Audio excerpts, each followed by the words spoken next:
एक जगह है फुलवारी में नया टोला अहमद पैलेस करके, उसके जो मालिक मकान है मोहम्मद जलालुद्दीन, ये पहले झारखंड पुलिस में सब इंस्पेक्टर रहे हुए और वहाँ से सेवानिवृत्त हुए हैं, कि इनके मकान में एक ऑर्गेनाइजेशन, तब तक ऑर्गेनाइजेशन की हम लोगों को जानकारी नहीं थी, कि कुछ लोग वहाँ पे मीटिंग्स करते हैं और मीटिंग्स के माध्यम से धार्मिक कठोरता और जिसको हम अंग्रेज़ी में बोलते हैं रेडिकलाइजेशन, वो करने का प्रयास कर रहे हैं। राजधानी पटना में चल रहा था मास्टर प्लान। देश के एकता अखंडता को तोड़ने की चल रही थी साजिश।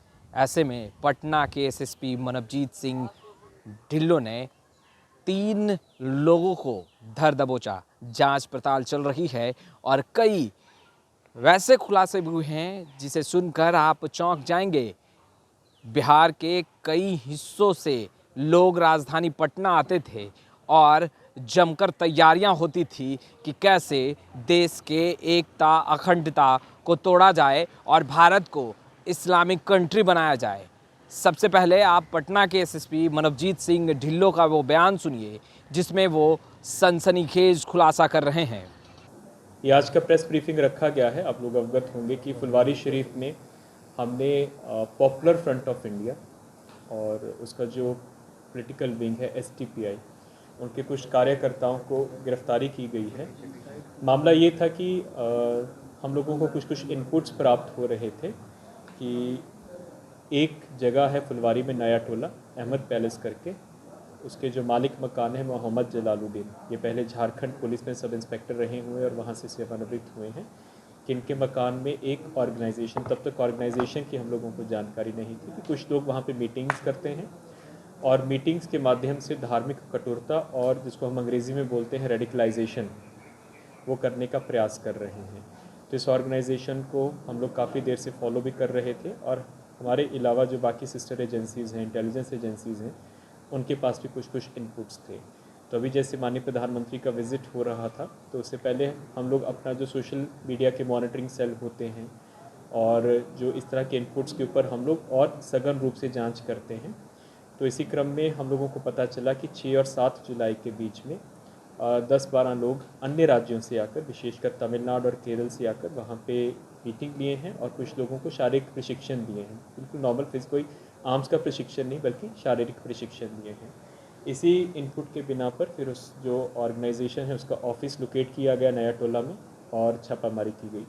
छापामारी के क्रम में हमको वहाँ से कुछ ऐसे डॉक्यूमेंट्स मिले जो कि जिसमें भारत को इस्लामिक राष्ट्र बनाने के लिए कुछ कार्य योजना थी और इस प्रकार की कुछ टिप्पणियाँ थी कि हम लोग किस तरह से जो एक पर्टिकुलर ऑर्गेनाइजेशन है इसका पॉलिटिकली हम कैसे एक्सपेंड करेंगे और किस तरह से धीरे धीरे इस्लामिक राष्ट्र की तरफ हम लोग देश को लेकर जाएंगे।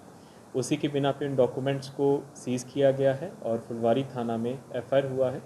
कुल 3 लोगों की अभी तक गिरफ्तारी हुई है।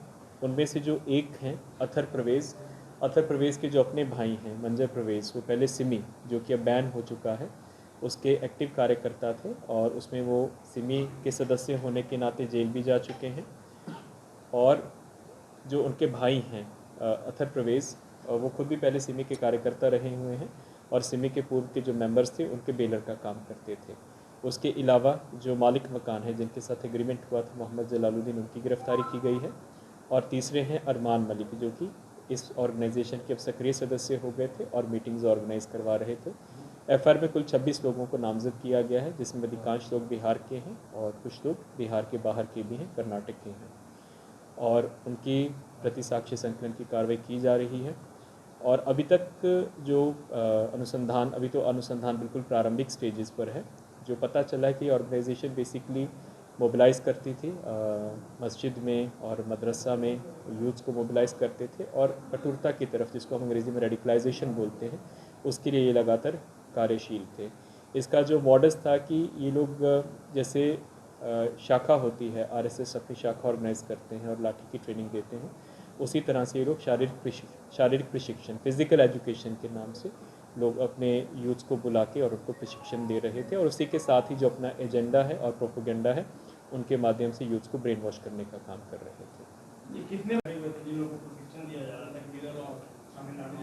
देखिए, ये जो बाहर से लोग आते हैं, ये आप पहले तो हम आपको बता दूं कि जो पॉपुलर फ्रंट ऑफ इंडिया है और जस्टिस है, ये प्रोस्क्राइब्ड ऑर्गेनाइजेशन नहीं है।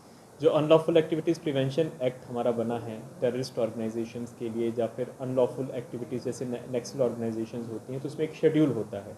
उसमें केंद्र सरकार के द्वारा गृह मंत्रालय के स्तर से एक अधिसूचना जारी करके ऑर्गेनाइजेशन को बैन किया जाता है। अभी ये जो दोनों ऑर्गेनाइजेशंस हैं बिहार में बैंड नहीं हैं, इसलिए इनके जो कार्यकर्ता हैं वो आते हैं और इस तरह से इनके प्रशिक्षण शिविर और वो होते रहते हैं। जो लेटेस्ट प्रशिक्षण शिविर की हम लोगों को जानकारी मिली थी वो 6 और 7 जुलाई को हुआ था, जिसमें कुल 12 लोग शामिल हुए थे नया टोला वाले ऑफिस में।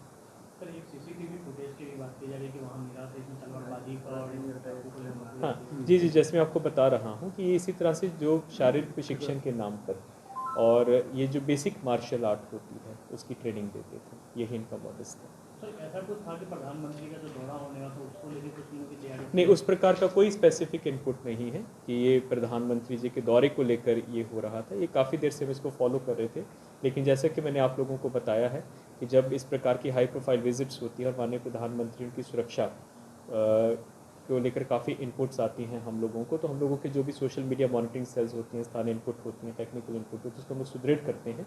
उसी क्रम में हमको जानकारी प्राप्त हुई थी कि इस प्रकार के प्रशिक्षण शिविर ऑर्गेनाइज किया जा रहा है, और उसी के क्रम में जब रेड किया गया तो हम लोगों को ऐसे डॉक्यूमेंट्स मिले जो कि भारत की संप्रभुता और अखंडता के विरुद्ध भी उसमें कुछ टिप्पणियाँ थी। पाकिस्तान से भी कनेक्शन की बात निकल कर नहीं, ये बिल्कुल गलत है। अभी तक इसका कोई भी कनेक्शन पाकिस्तान से या किसी पाकिस्तान बेस्ड ऑर्गेनाइजेशन से अभी तक हमारे अनुसंधान में नहीं आया। हाँ, टेरर फंडिंग का हम लोग ये जो फंडिंग का ट्रेल आप बोल रहे हैं वो, क्योंकि अभी बिल्कुल प्रारंभिक अनुसंधान है। इनके जो भी ऑफिस बियरर्स हैं और जो भी इनके मेंबर्स थे, क्योंकि उनकी हम लोगों को सूचना प्राप्त हुई है, हम लोगों को डॉक्यूमेंट्स मिले हैं कि कमेटी में कौन कौन था, और उनमें से बहुत से लोग नामजद भी हुए हैं, और उनके हम लोग बैंक अकाउंट्स और जितने भी उनके फाइनेंशियल ट्रांजैक्शंस हुई हैं कम से कम पिछले 1 साल में, उसकी हम लोग जांच करवाएंगे। ये जो 26 लोग हैं ये सभी पटना के रहने वाले? नहीं, सभी पटना के रहने वाले नहीं, अधिकांश पटना के रहने वाले हैं। कुछ लोग दरभंगा के भी हैं, बिहार के अन्य ज़िला के भी हैं, दक्षिण कन्नड़ कर्नाटका के भी उनमें से एक अभियुक्त हैं जो कि मीटिंग में शामिल हुए हैं। आगे आपकी एजेंसियों से इसमें हेल्प लेंगे? और इसमें हाँ, सभी एजेंसीज़ के द्वारा जॉइंट इंटरोगेशन किया गया है, क्योंकि इस प्रकार का जब भी कोई केस होता है तो जितनी भी हमारी सिस्टर एजेंसीज़ हैं उनके सभी प्रतिनिधि आते हैं और एक जॉइंट इंटरोगेशन सेंटर होता है जिसमें जॉइंटली सभी के पास इनपुट्स होते हैं, सभी की इंटरोगेशन की जा रही है, और आगे के अनुसंधान के क्रम में भी हम लोग सभी जो हमारी सहायक एजेंसियां हैं, चाहे केंद्र की हों चाहे अपनी ही इंटेलिजेंस एजेंसीज, उनकी सहायता लेंगे ताकि इसका जो अनुसंधान है सही दिशा में चले और इसका जो लॉजिकल कंक्लूजन है वहाँ तक हम लोग इसको पहुँचा सकें। तो आपने सुना पटना एसएसपी मनवजीत सिंह ढिल्लों को। साफ तौर पर उन्होंने बताया है कि फुलवाड़ी शरीफ में ट्रेनिंग चल रही थी, फिजिकल ट्रेनिंग, और वैसी ट्रेनिंग जो कि भारत को इस्लामिक कंट्री बनाने का लगातार कोशिश हो रहा था। मास्टर प्लान तैयार किया जा रहा था। बिहार के कई हिस्सों से लोग इस ट्रेनिंग में हिस्सा लेने आते थे, और ना ही केवल बिहार बल्कि देश के कई हिस्सों से लोगों को बुलाया जाता था और फुलवाड़ी शरीफ में बाखूबी इसका ट्रेनिंग प्रक्रिया चलता था। जैसे ही पटना पुलिस को सूचना मिली वैसे ही पटना के एसएसपी एक्टिव हो गए और 3 को धर दबोचा है। हालांकि जांच प्रक्रियाएं अभी चल रही हैं। आगे देखने वाली बात ये होगी कि क्या कुछ खुलासा होता है। खैर, लाइव सिटीज़ के साथ बने रहें। आपका बहुत बहुत शुक्रिया।